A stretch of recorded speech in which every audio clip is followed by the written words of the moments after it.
Good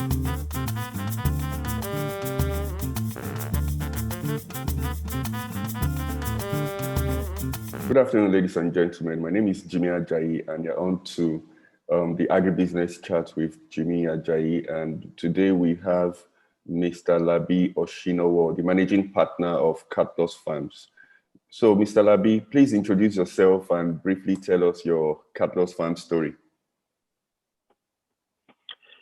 Good afternoon, ladies and gentlemen. My name is Osinowo Labi, the managing partner for Kartlos Farms Limited. Kartlos Farms Limited is an environmental greenhouse farm. We specialize in growing perishable vegetables like tomatoes, bell pepper, habanero, which is Scotch bonnet, cucumbers, and a few other perishables using the greenhouse system.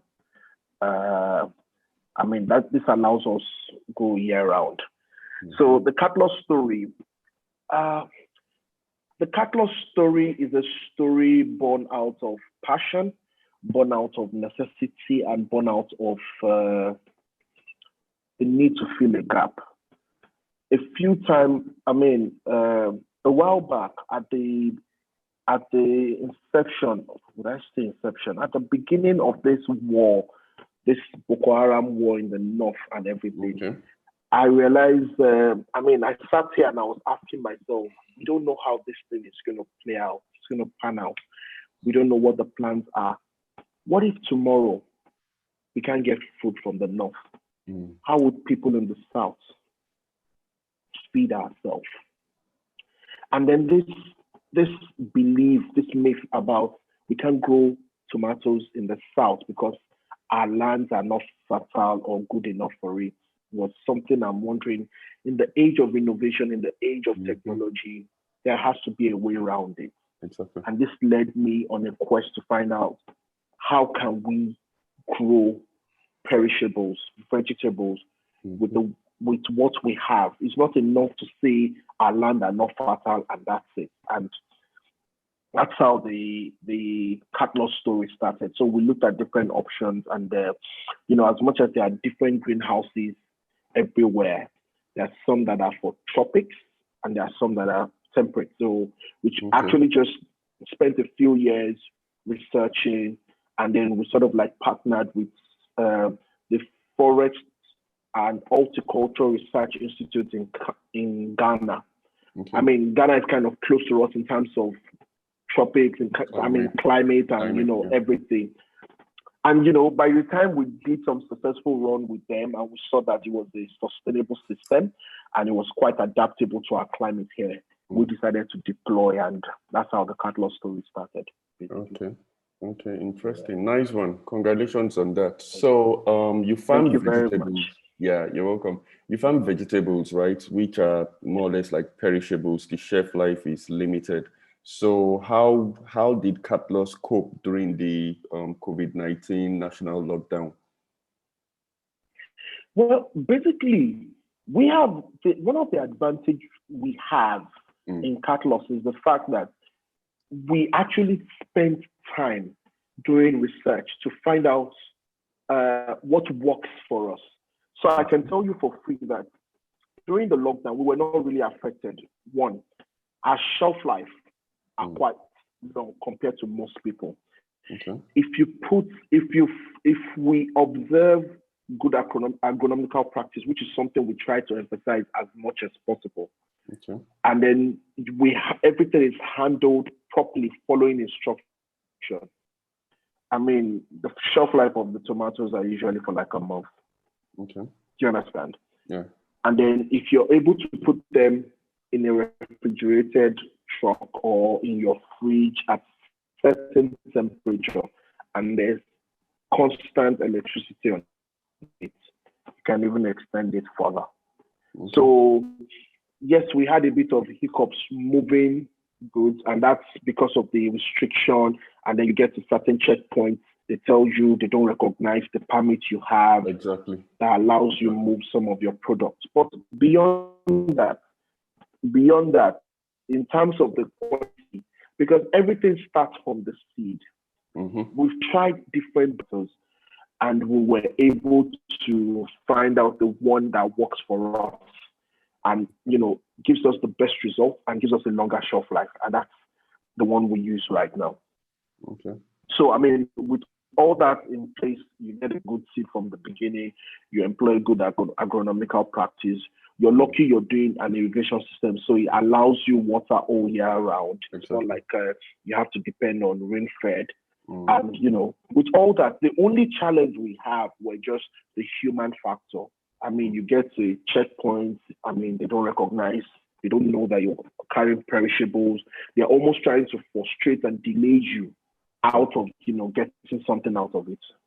So, I mean, it wasn't a bad experience. Then, so I need to mention at this point that during the national lockdown, now because of the national lockdown, it was difficult for us to get inputs, which are some of the things we need on the farm. So, I mean, some of our operations suffered a bit on that end, and it was totally beyond our control. They had to shut down. They were not considered essential services, so I don't think they got exemption. But they were essential to us. We were considered essential service. Essential, exactly. Back ends that make us. So it was just beyond that. I mean, it was nothing we couldn't handle. All right. Thank you very much. So, if there were to be another lockdown now, what would you do differently?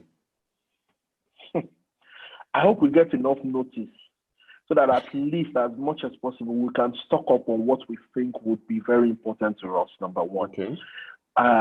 Then number two, what would I do differently? I probably would try and, as much as possible, create a bit of awareness about enlightening security agents on the road about the importance of letting farmers go. Yeah. The importance of, letting, especially perishables, get to the right destination as much as possible on time. I mean, we can't control all the factors. We can't control where we're going to have traffic.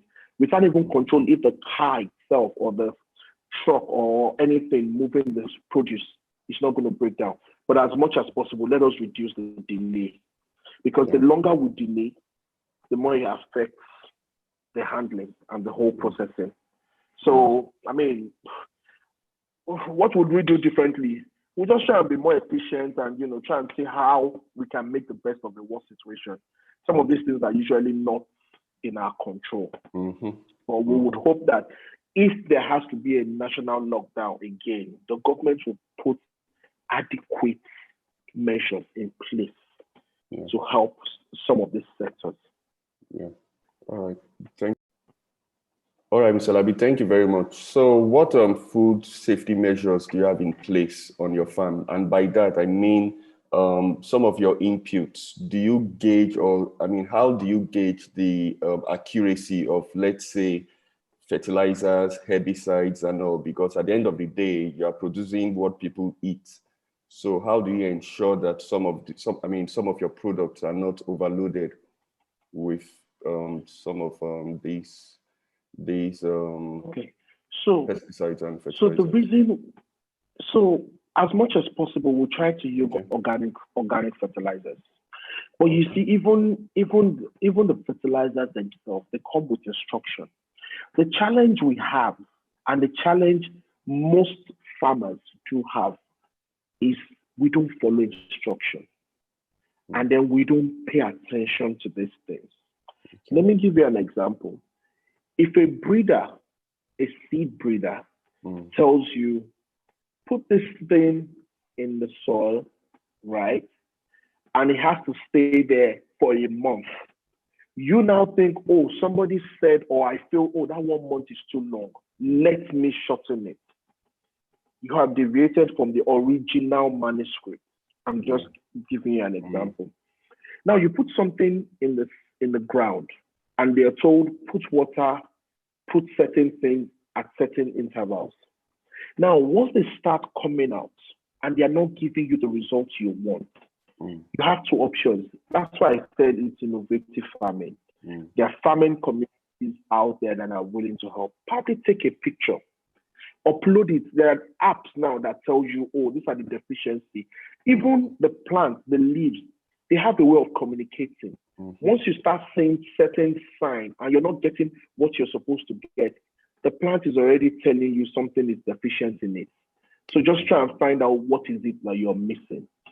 So as long as you follow the prescribed measurement of everything you're supposed to use, do not overdo it. Exactly. So for instance, you have an attack of white flies, which is common with tomatoes. Okay. And then you're told to spray 1 liter of neem oil with maybe 4 liters of water or something. And you now feel, oh no, because the white flies are too much.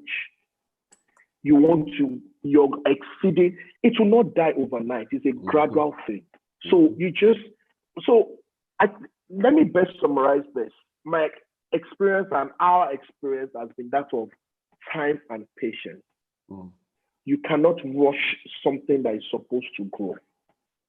So as long as you employ good agronomical practice from the beginning, you're not allowed to overlook a step. Overlooking one micro step one mini step could have a micro effect, if you understand what I'm saying. Yeah. So every day you're supposed to have maybe like a thermostat inside your greenhouse that tells you the temperature. If you feel it's too hot, then you have to send the vents open or something. Yeah. Now, if you feel it's okay, they can still manage, it begins to affect. So everything is a process, and you cannot there's no shortcut to it. Yeah. You just have to follow, measurement, you have to follow instructions to the very last letter. Do not compromise along the way. As long as that is done, you would always, most definitely end up with quality. The right quality. Sure. Acceptable to human consumption. And this is tested and trusted. Exactly. I agree. Well done. Just the way it's, we all know that agriculture is science, but then people feel they can cut corners all because of impatience and greed. Yeah. Well, let me chip in something there. All because of impatience, one, but it won't be total. Well, it could be greed, but you see, when you look at the cost of, inputs, it's a bit high. Then you see, Nigerians are not so big on quality. We're more about quantity. Quantity, exactly. Do you understand?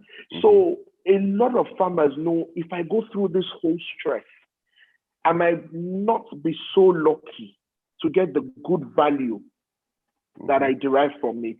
So since the people are not happy to pay this quality, why do I have to go through this stress? That's the thinking of most farmers. Yeah. Whether it works for them, whether it's justified, whether it's right, I don't know.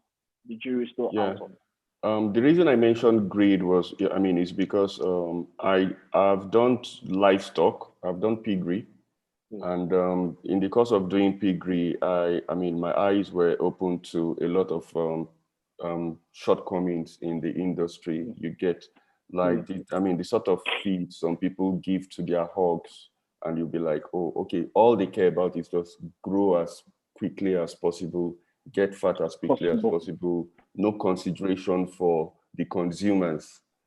You get, because we are talking about people having organ failure, heart problems, diabetes, high cholesterol level, different issues. So, if people pay better attention to how they raise their livestock and also how they farm their produce, then I believe that's like, I saw a quote recently, and this person was talking about if people paid good attention to what they eat and what they feed to the populace, then that's like halving the cost of, the health budget you get. So it's important and extremely necessary for not just the practitioners, but also for consumers to know the right questions to ask of the practitioners and producers.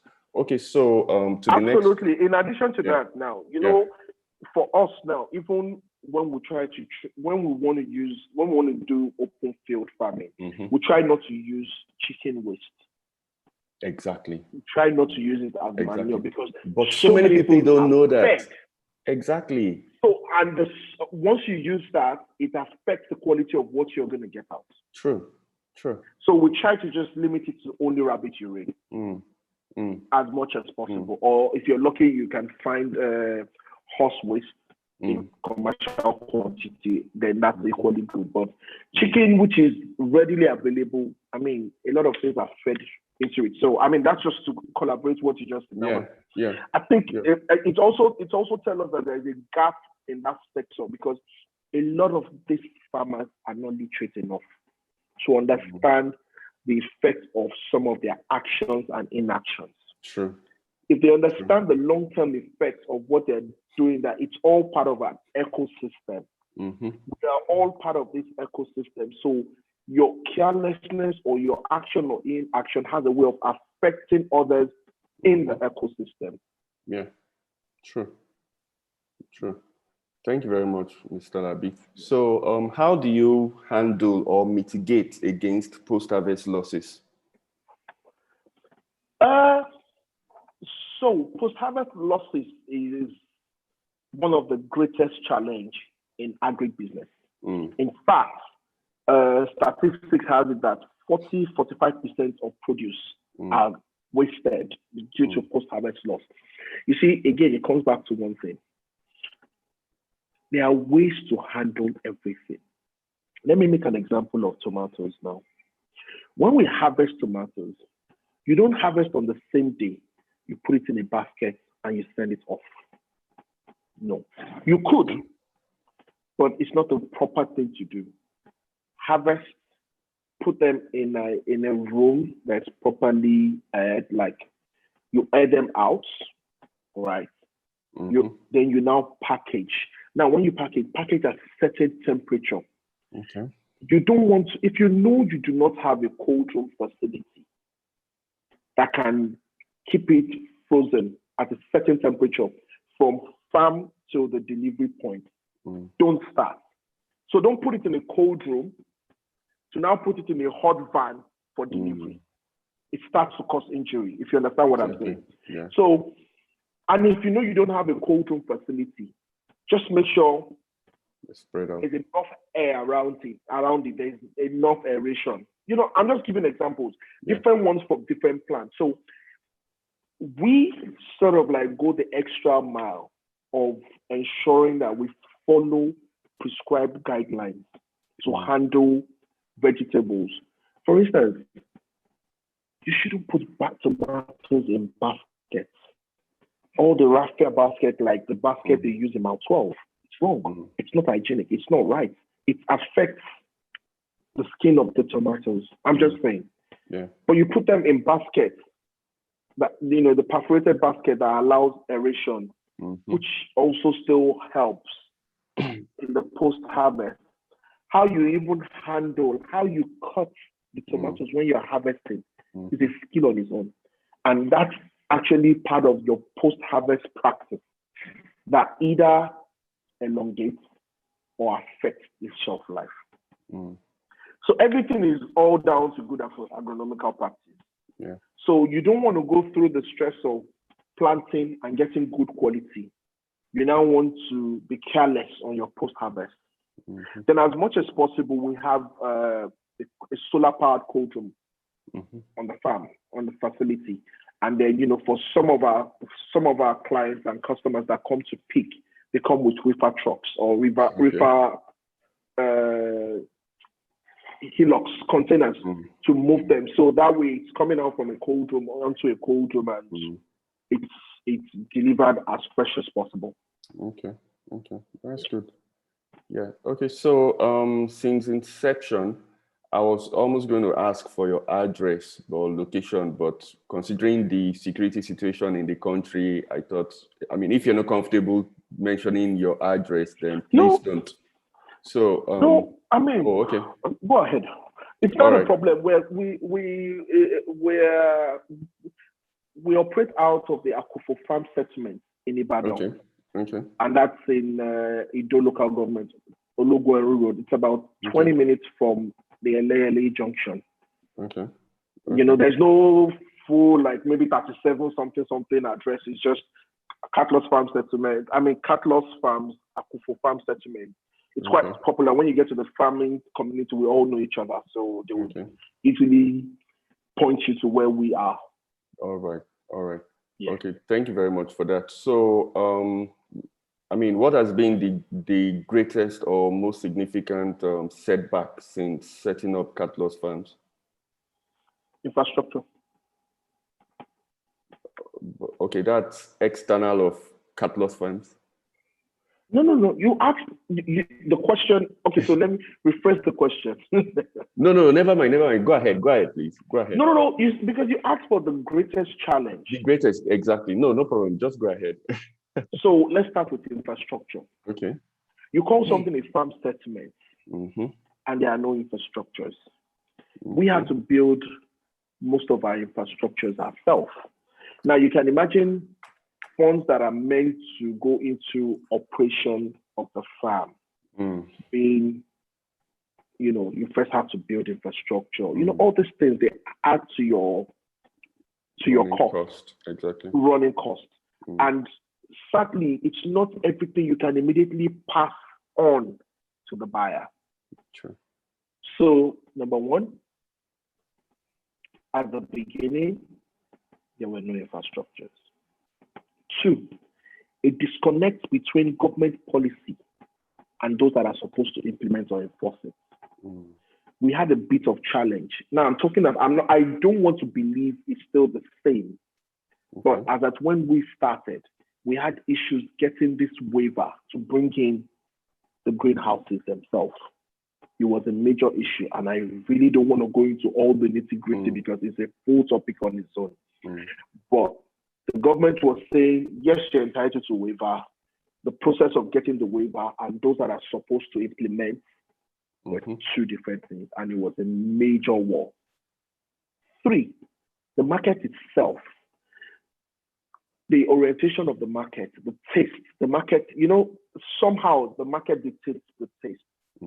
If they're used to a certain variety of tomato, it would take a lot to try and tell them that, yes, that is good, but this one is even better. And if you're able to get their buy-in that this one is even better, they will almost tell you, since this one is better, I hope we're going to get it at this cost. So quality and getting full payment for quality, as in considerable amount of money for the quality you're doing. It's also was also a challenge, and it still remains a challenge for them. Then unstable foreign exchange. Whether we like it or not, most of our inputs are still imported. So once there is a move in the foreign exchange, the prices go up. Exactly. And it affects us. That's 5. Insecurity. It is the greatest one plaguing everybody now. Insecurity. So even after we go through all this whole factor, and we really now want to be on the farm, we have to start keep looking around. Insecurity. 6, funding. We need to do better with funding to the sector at single digits. I'm not saying it's not available, but we can do a lot better by reducing the red tapeism, paperwork, access. So the access, it should be accessible.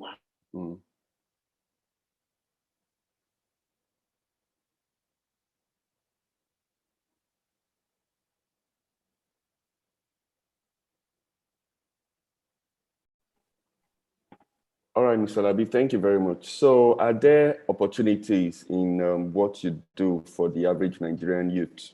By what you do, I mean vegetable farming. How can the youth key into opportunities available in vegetable farming? So there's a huge lot of opportunity along the value chain in vegetable farming. There's even within the ecosystem, there are a lot of opportunities there. Now, it's just to identify what your strength and talent is, and then you key into it. Let me give you some of the opportunities available. Data collection. We still don't have accurate data for the sector. We still don't have for instance, now, it might interest you to know that we have very few extension workers that actually understand the greenhouse system. I'm not talking about extension workers for open field, but you see, innovation is changed. I mean, there are innovations along this line. Do you understand? You said something at the beginning. How do we ensure food measures as to apply like fertilizer, pesticide, and all this stuff? We would know that, but there are only very few of us that know it. But there are a lot of people that are, also coming up with something similar, like irrigating their land. And once you irrigate, what that means is everything you do has to go through the fertigation tank into the plant. Understanding measurements, it's all about education. Understanding how to handle after harvest, it's all about, it's a gap on its own. Understanding marketing. A lot of people do the mistake of planting before you create. So a lot of people plant without having the market in mind. Who are they going to sell to? Market. Yeah. So you see a lot of access to market is on its own. You can bridge the gap there for people. So trust me, the opportunities are endless. Transportation, logistics still remains a major problem, especially in the rural area where you have a lot of farmers harvesting a lot of stuff, but they can't bring it to the city. They can't bring it to town. So logistics is there, education and enlightenment is there, organizing them into clusters is even another challenge on their own. You see, the population of farmers is actually decreasing. The population of young farmers is actually not encouraging. So in order to encourage young farmers to come into the sector, we need to embrace technology. We need to make them see that, farming is not about the bow and arrow anymore. Exactly. For instance, now what you're doing here is knowledge sharing. It's you interviewing people, trying to understand the issues, the challenges, and probably presenting it to the right authorities. That's a gap on its own. A lot of farmers that have stories to tell. There are a lot of farmers that have challenges, but they don't write channel to pass on messages and clusters, and understanding that you want to prevent snakes from coming to your farm, for example, and then you plant a tobacco leaf or a tobacco tree around. Yes, it might prevent snakes, but that tobacco is not good for tomatoes. They don't work together. So you need to understand certain crops attract certain pests, which is not good for you. It's education, but a lot of farmers don't know these things. So it's endless. I could go on for 1 hour or even more talking about the different opportunities. It's not something that you can actually just, but first you need to first understand what you're passionate about in the sector. Look for the gap. The first thing you want to do is identify the challenges. Once you identify the challenges, then you can plug into it. Some of the challenges are beyond youth, like infrastructure. It's totally beyond. But markets, you can actually just, I don't think an average farmer, an average agripreneur wants to handle the entire value chain itself. I don't think I want to be the one to harvest. I want to be the one to sort out. I want to be the one to transport it to the end user. I want to be the one to look for new markets. It will be too much for one person to handle. So you can sort of like help them bridge the gap. There are a lot of farmers that don't even know. Let's even talk about processing. You can help them set up processing plants. There's somebody, is it JL Farms now? That there are a lot of cassava farmers around this particular cluster. Exactly. Yeah. Set up a processing center. So, they are happy because there's a ready market for them. Exactly. You help them process their stuff and you take it out from them. Market so and sell, yeah. The opportunities are endless. True. Okay, so given some of the challenges you've highlighted, what keeps you going? What motivates you to carry on in the sector?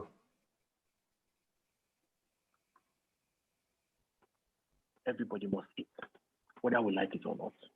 But can you feed everybody? I don't plan. What I'm trying to say is I don't plan to feed everybody. I get you. No. Look. You asked a very interesting question. What keeps me going? I'm not in a luxurious sector where it's a case of it's either not. You have to eat every day. Yeah. The only thing we are hoping as a farm, as a team, is find a way to reduce our operating costs so that we can equally reduce our price and make it more accessible to everybody.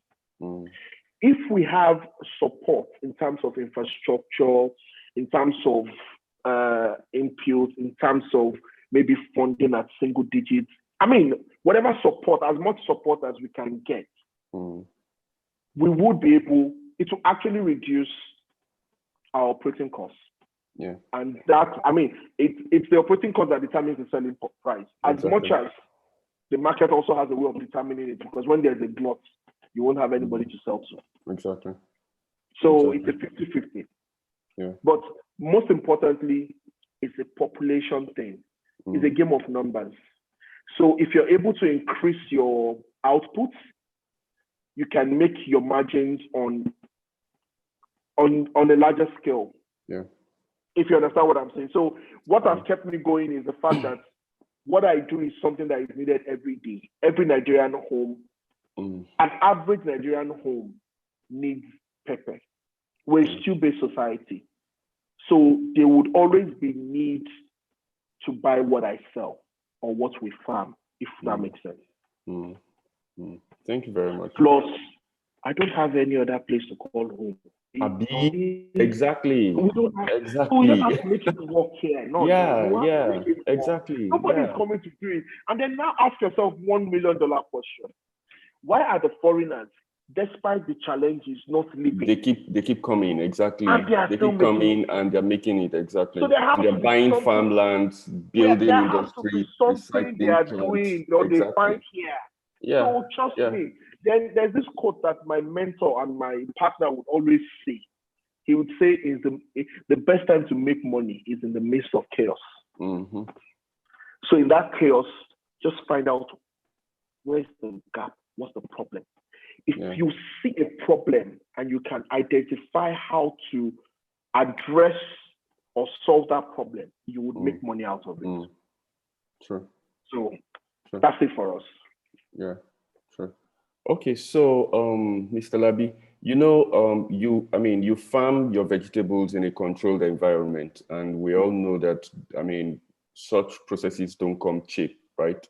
So, do you envisage the Nigerian populace, like the open market, embracing what you farm? Do you think that, there's going to be any time, perhaps soon, that the average Nigerian will be able to afford what you farm? Because, they say tomato na tomato, or, you know how it's said. However, we farmers know that tomato is not tomato. They are both different. Like the moisture content in your vegetables is pretty low. You get compared to what you see in the open market, that it's perhaps almost 90% of water. Yes. Okay. As we are right now, the open market accepts what we sell. But are they able to pay for it? Exactly. And it boils down to the last answer, the last question, which is the only thing that will make it competitive is if our operating only way this can be reduced is certain concessions are given to the sector, certain attention, certain priority are given to the sector. Do you understand? Yeah. Maybe exemption on tax exemption for farm produce. Now, when we say tax exemption on farm produce, the government needs to understand that some Nigerians like ourselves have started embracing innovation farming. Let me backtrack and digress a bit. There was a blanket ban on fertilizer, or I think there's still a blanket ban on fertilizer. And that's because it's assumed that there are fertilizer companies in Nigeria. But you and I know that there is no company that makes liquid fertilizer in Nigeria. So for some of us that do irrigation, drip irrigation, that means we don't have access to fertilizers. That means we don't have access to it.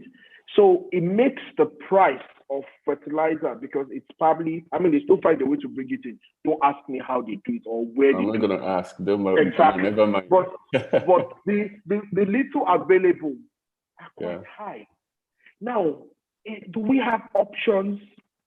It's like anybody doing tomatoes and saying he has an option to calcium nitrate. There's no option. There's no option. So you still have to buy it at that price. You won't expect me to buy high and sell low. How am I supposed to sustain it? Do you understand what I'm saying? So if government does not understand that innovative farming is in Nigeria and is thriving well, and they also need as much support as when they talk about, tractor, they are coming to use tractor to clear the land. We don't need tractors. It's a controlled environment. Exactly. So if you think buying tractors, is the only support the agri sector needs, then there's a major issue. Exactly. The open market will probably never be able to afford what we do. Because what that will mean is we will continue to have to create everything we need within the ecosystem. And that will continue to drive the price. And it will only put us in a niche market. Because having said that, there are still a lot of Nigerians that appreciate the quality of what we do. Of course. But it's a niche market. It's a niche market. And that's actually not what we hope for. We hope for a situation where quality will be the order of the day as against quantity. Exactly. I agree. But then the niche market is gradually growing, though. Well, and we're growing with it. Pretty slow, but at least there's some. Pretty slow, and we're growing with it. Exactly. Exactly. Okay, so you do some form of exportation, right? Because I remember when we set up VDS Farms vegetable units that we built. We put a lot of structures in place, and then some government agencies came to check it out and then certified our farm for as an export farm. So tell us a bit of your story, how you were able to start up, and then you sold vegetables locally and eventually got to the level of exportation. Well, the export is still on a dry run, still on trial right now. And that's because of logistics around cargo handling. So by the time you package everything that needs to be exported, you have control of it up to the point when you deliver it to the cargo person. Exactly. Whatever happens afterwards, you have no control over it. So tomorrow they will tell you they didn't finish the paperwork and it missed that particular flight. Now, when it misses a particular flight it's supposed to go with, how do you at the cargo end handle it? The moment you don't handle it very well, it becomes a challenge. Exactly. It doesn't meet the standard of where you're going. So at times you get there, they reject it. Or at times they tell you, you know what, well, we'll accept it, but the quality is not what we expect. So they drop the price. Almost like you're begging them to take it off. So again, we're still testing the waters on that export zone. And we're hoping again, infrastructure. Exactly, because that's not, that's not your responsibility. Yeah. This thing should be given priority. This thing, they should probably have maybe like a cold room or, storage facility. Not even probably, there should be a cold room at those places. It's important because people export different types of products. Exactly. At controlled temperatures. Some people export live snails. So for live snails, there should be a separate compartment or space for live snails, for vegetables, for fruits, different produce. I'm happy you're saying it because a lot of times the cargo person will tell you, oh, I put it where, and I'm like, you can't put where you're going to have pepper or tomato. Exactly. Where you put yam. They need different temperatures. Exactly. Yam can afford, some of them some are delicate. So we need to understand, and you see, again, that's another knowledge gap. So it's not the knowledge gap for the farmers, even those that are part of the ecosystem need to be enlightened about how to handle everything. So on the export zone, we're still testing the waters. Like I said, the challenge there is beyond our reach. External. So you've tried a situation where they tell you, oh, on a certain day is when the plane is going to go. Okay, we'll come and deliver it that day, so that we reduce the risk of. But then the paperwork side, the person that is supposed to sign this one is not here. The person that is supposed to do this has gone home. With issues that are beyond your control. So as much as possible, you just have to find a way to walk around these issues. You cannot just continue to complain and sit down. How best? So, there are some times that you take some heat. You just have to keep moving. Sure. Well done. Ekushe. And then as our people say, Eku Aforiti. It's real Aforiti. Aforiti, but we'll get there. I so much believe. Yeah, I'm positive actually. We'll get there. Yeah, definitely. Okay, so the Oyo State Governor visited your farm some time ago. So what led to his visit? How did it go? What was the experience like? Okay, so at the inception of this administration, I think during the campaign, obviously, they go around the different local governments, and I think during one of the campaigns, he must have driven past the farm and he must have seen the structure, and I don't know, whatever, maybe made an impression on his mind. Then like we know, the governor has said over and over again that one of the comparative advantage the state has is in the area of agriculture. And he wants to leverage on that. So I think part of the mandate was go around all the farmers in the state and let us even identify the amount of arable land we have and what each one is suitable for. So I think in the process of going around all the states, the ministry came to our farm, and it was a visit that came in quick succession of, maybe from the officer, the next higher authority, the next higher authority, the next higher authority, till it got to. So they came in, and just like this interview, there was a series of questions of, okay, so why are you not working optimally in this zone? And we told them some of the challenges, which is part of what at Elma, and we left it like that. We had a few correspondence of, okay, you know what, how can we leverage on to the larger group of the youth in Oyo State, and then we bit back and forth. And I think maybe the governor's visit was a way of verifying some of these programs that were marked to be done and everything. And he visited and, assessed things for himself. And I think his visit was actually part of the on-the-spot assessment of that farm settlement, because like I told you, we operate in a farm settlement, and the idea is to upgrade most of this farm settlement. Ours was actually upgraded to a farm estate, and there's plan to put a lot of this infrastructure in place. And I must confess, at least the road, the actual road that leads to the farm is actually under construction right now, and that started after the visit. The whole idea is to shorten, after the visit of the governor, to shorten the journey time, to the travel time for us. So yes, the governor visited, and it was quite encouraging for us to at least, I mean, we never created or established a farm for any governmental purpose. It was solely for business and, meet a need.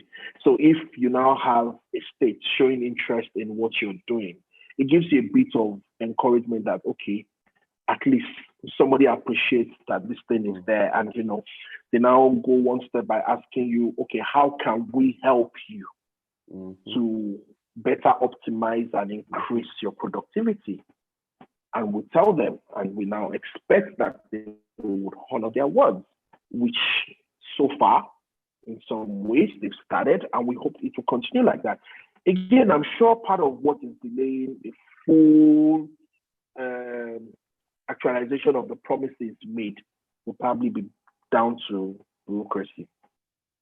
So to even say they want to fix the road or anything, it has to go through, the whole usual, and everything takes time. Plus, I mean, we had the pandemic after the visit, and there were months of lockdown. So with skeletal activities, we're not there yet where most of the civil servants can work remotely. So I'm sure that explains why a lot has not really changed since his visit, but we're hoping they will make good their promise. Okay, that's good. That's good. At least there's some form of interaction, and then we can see that there's also some actions after such interactions.